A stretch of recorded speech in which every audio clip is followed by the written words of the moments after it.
Olá a todos, bem-vindos a mais um vídeo e hoje a gente vai falar aqui sobre o anime que marcou a infância de muito trabalhador brasileiro, Gash Bell. No caso é o mangá, eu sei, no título tá escrito anime, mas a gente só vê o mangá, então a gente vai falar do mangá, beleza?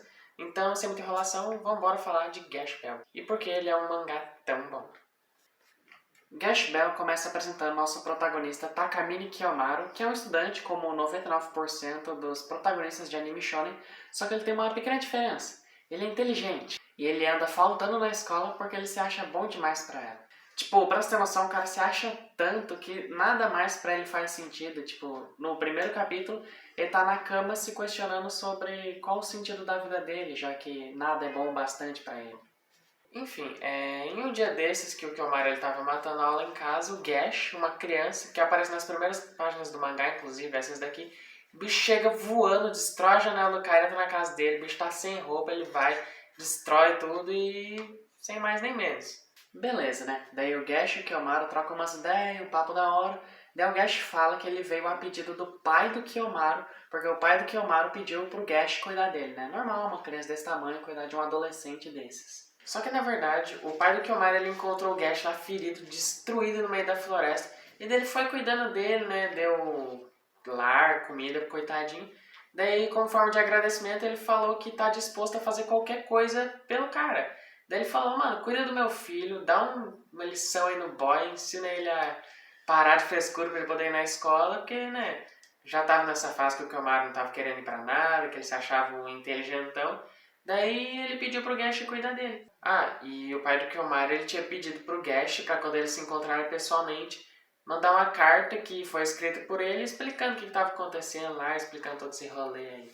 Na carta do pai do Kiyomaru tá escrita uma informação bem valiosa, que é que o Gash não se lembra de nada do passado, ele não tem memórias senão as de agora, e que a única pista que eles têm é um livro vermelho misterioso que o Gash carrega com ele.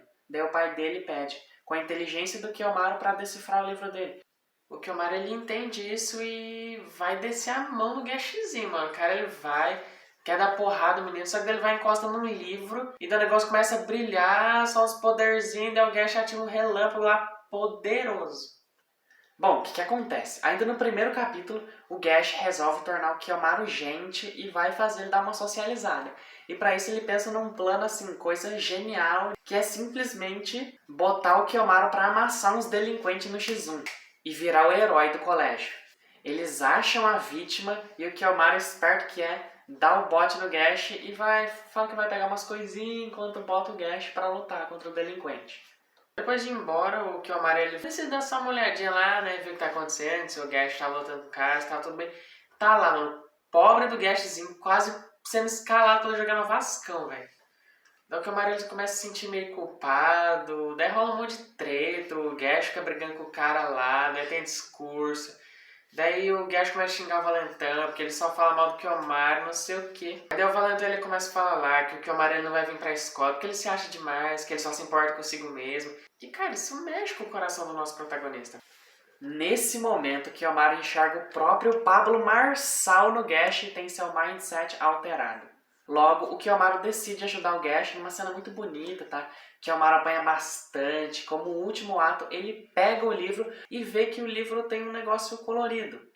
Daí o Kiyomaru, com todo o seu QI, lê o que está colorido no livro e, bum! Delinquente derrotado. Menininho em defesa salva. Missão amigos concluída. E bom, esse é só o primeiro capítulo da obra, né? Ao todo ela tem mais de 300, mas relaxa que tem muita coisa mais interessante por vir. Nos capítulos em diante, bem aquele negócio shonen mesmo lá, o protagonista derrotando o vilão da semana, os oprimidos sendo salvo, enfim. O Kiyomaru ele consegue ler mais umas magias e tal, só que o mais importante, o Gash, ele percebeu que os relâmpagos vêm dele. Como ele é meio burrinho, né, ele achava que era o Kiyomaru que fazia um relâmpago lá, aparecer do nada. Só que não, ele descobre isso lutando contra um carinha que é igualzinho ele, mano, olha isso. Tipo, ele também parece ser da mesma espécie que o Gash e solta os poderes de gelo maluco. Daí quando eles estão enfrentando ele, ele percebe que, cara, é igual ele, é como se fosse uma máquina de destruição. Daí o Gash ele começa a se sentir muito diferente dos outros, ele começa a se sentir estranho. A partir daí tem um segundo arco importante que a gente vai falar nesse vídeo, que tem uns 3, 4 capítulos, que basicamente o Gash ele se afasta um pouco do Kyomaru. Os dois eles brigam, discutem lá por causa dos poderes do Gash, e daí que começa a treta. O Kyomaru fica em casa e dois seres muito importantes para o mangá chegam, tocam a campainha e entram na moralzinha. Que é a Sherry, que na moral é idêntica à protagonista de Arya, e o Braco, que é o bichinho de estimação dela. Uma das coisas que eu acho mais bacana nesses dois personagens é a vibe que eles passam, tipo, você consegue ver só de olhando para eles que a relação deles é muito mais madura e como parceiros do que a do Kyomaru e do Gash. Você vê que eles são muito experientes, que eles já passaram por muito mais coisa, que eles têm um objetivo fixo em mente e que eles sabem de muitos segredinhos aí, né? E é nesse momento que uma das conversas mais importantes de todo o mangá acontece. A Char começa a falar pro Kyomaru que essas crianças meio esquisitas, elas na verdade são mamodos, que são como se fossem crianças normais, só que com a leve diferença de que elas podem atirar poderes que vêm de livros mágicos e que elas vêm de outro planeta. Leve diferença. E não é só isso não, mano. Essas crianças, elas aparecem a cada 1000 anos aqui na Terra para poder fazer uma batalha entre 100 crianças, esses mamodos, e nela o vencedor ele vai se tornar o rei do planeta dos mamodos, o rei mamodo. É mamodo pra todo lado esse mangá, velho. Sabendo da existência dessa batalha, né, Sherry e o Brago, eles tentam dar uma conversada com o Kyomaru, tipo, pô, mano, entrega seu livro aí. O Kyomaru, mano, tá afim de papo não, e os dois têm que amassar os coitados. Quando eles estão prestes a queimar o livro vermelho de Gash Bell, Kyomaru se ergue com todas as suas forças e começa a lutar. Sherry revida e o manda para o chão mais uma vez.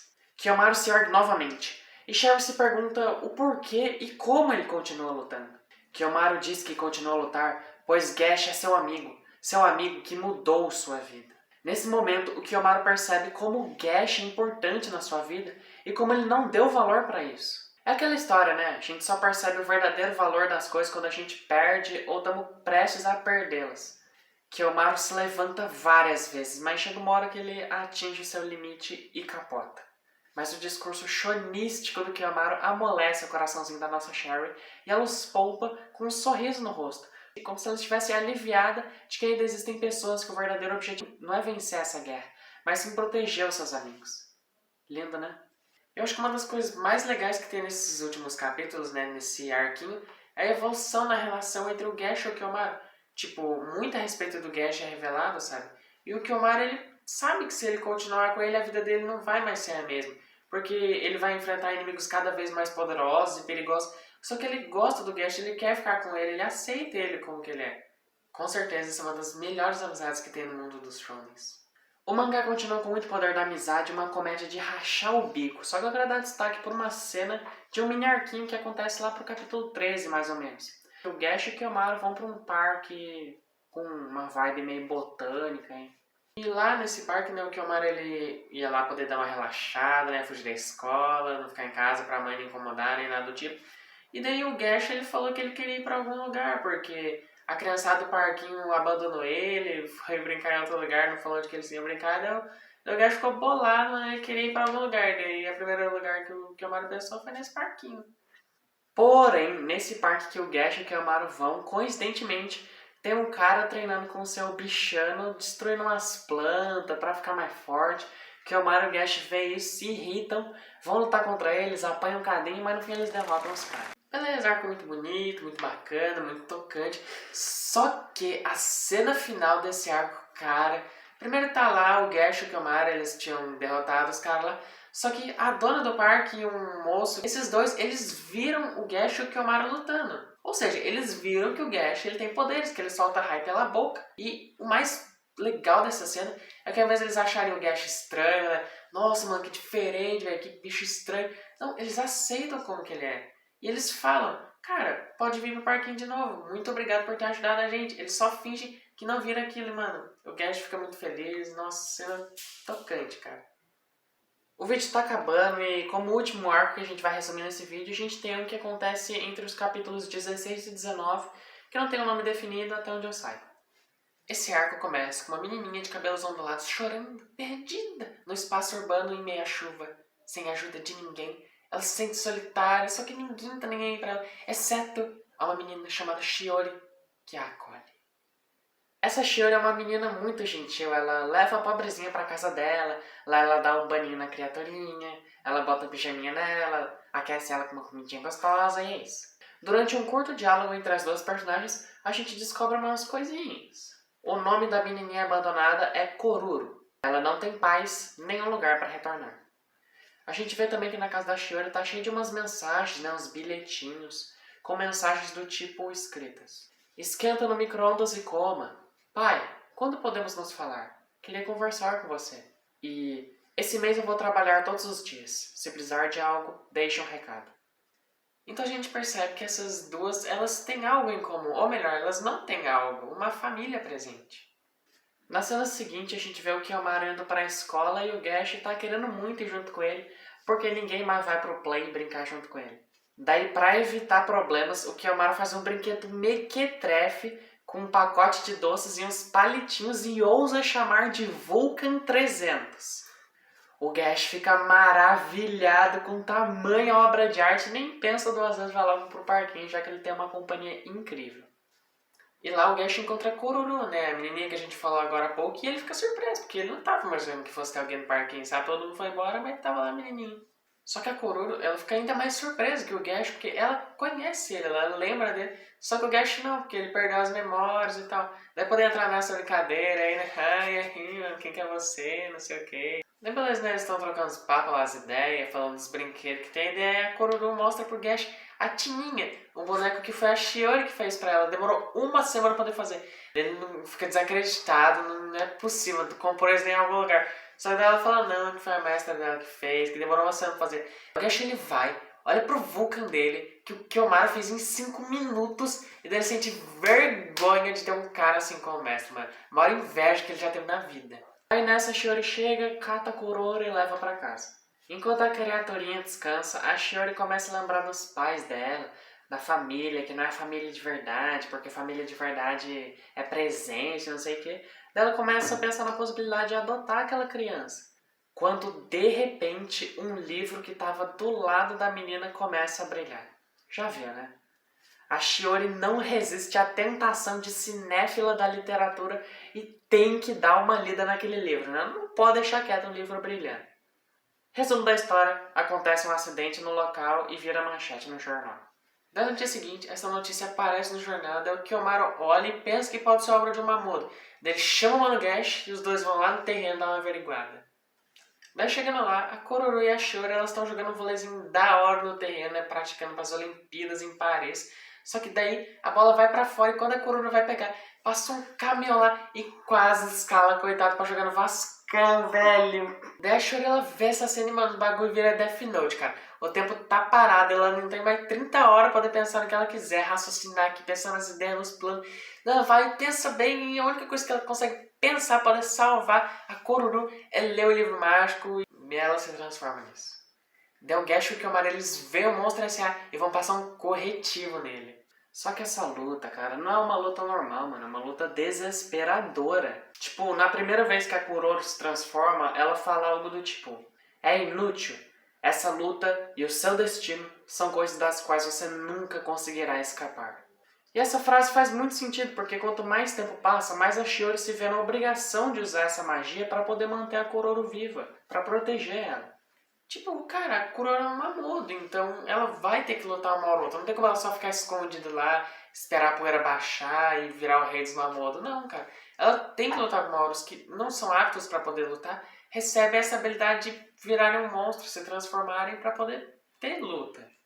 As duas lutam chorando as pitangas pro Kiyomaru, não entende por que elas estão fazendo isso, por que temos que lutar, por que nos matamos. Daí nessa o Gash ele fala pro Kiyomaru não lançar mais feitiço, só que daí a Kororo ataca ele, mas a Shiori aparece na frente. Daí faz ela lembrar das coisas, começa a chorar e daí ela volta ao estado Kororo normal. Mas essa batalha não acaba aqui, na verdade ela tá muito longe de acabar. A Kororo recobra a consciência e levanta. Só que ela também percebe que ela é a causa daqueles acidentes que estão acontecendo e pede pro Kiyomaru queimar o livro dela para ela voltar pro mundo dos Mamoros, já que não se pode queimar o próprio livro. O Gash ele não quer que o Kiyomaru faça isso, só que a Kororo ela insiste, tipo, ela quer salvar todo mundo porque ela sabe que se ela continuar sobrevivendo naquele mundo, ela vai ter que lutar outra hora e vai machucar mais pessoas. Provavelmente ela vai machucar a Shiori, ela vai fazer coisas que ela não quer, sabe? Ela não quer machucar ninguém, ela só quer viver a vida normal, tranquila. E ela sabe que se ela continuar nesse mundo, isso não vai acontecer. O Kiyomaru percebe que no fundo a Kororo quer continuar nesse mundo com a sua irmã Zona, só que ela também quer proteger a todos, ela não quer ferir mais ninguém. Nesse momento, Kiyomaru recita a primeira magia do livro, o Zakeru, e queima o livro da Kororo. A garotinha agradece e diz também que se nesse mundo eles tivessem um rei gentil, eles não precisariam lutar essa batalha errada. É um momento muito tocante no mangá e é muito melhor do que eu lembrava. E no fim, o Gashzinho ele decide, está determinado a se tornar um rei gentil, para que essas batalhas entre os Mamodos não aconteçam mais e que ninguém saia mais ferido. E esse é só o começo de toda a história de Gash Bell.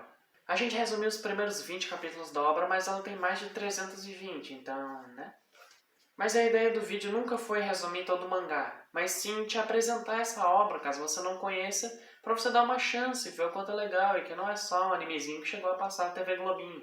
E se você já assistiu, para relembrar. Mas dando aqui uma geralzinha na obra sem dar muito spoiler, ela vai ficando cada vez melhor, vai ter depois uns arcos mais longos, assim, bem longos, envolvendo mais personagens, vai apresentar Mamodos, conceitos interessantes, fica bem legal o mangá. Outra qualidade muito grande de Gash Bell é a sua arte, que é extremamente versátil. Ao mesmo tempo que essa arte consegue possibilitar momentos tensos, com batalhas incríveis, ela também proporciona uma comédia escrachadíssima que, cara, eu ri, tipo, toda a página. Mas as montanhas russas, uma hora elas têm que descer, não é mesmo? E eu acho que um dos maiores problemas de Gash, com certeza, é a enrolação shonen, cara. Tipo, tem muito capítulo que dá pra ser só apagado da existência, que nem não dá nada na história. Tipo, tem muito personagem nada a ver, que os caras ficam dando crédito, não sei o que. Ah, só que, de verdade, a obra é muito boa no geral e o final dela é espetacular. Apesar de toda essa enrolação, frufrufru, que não precisava.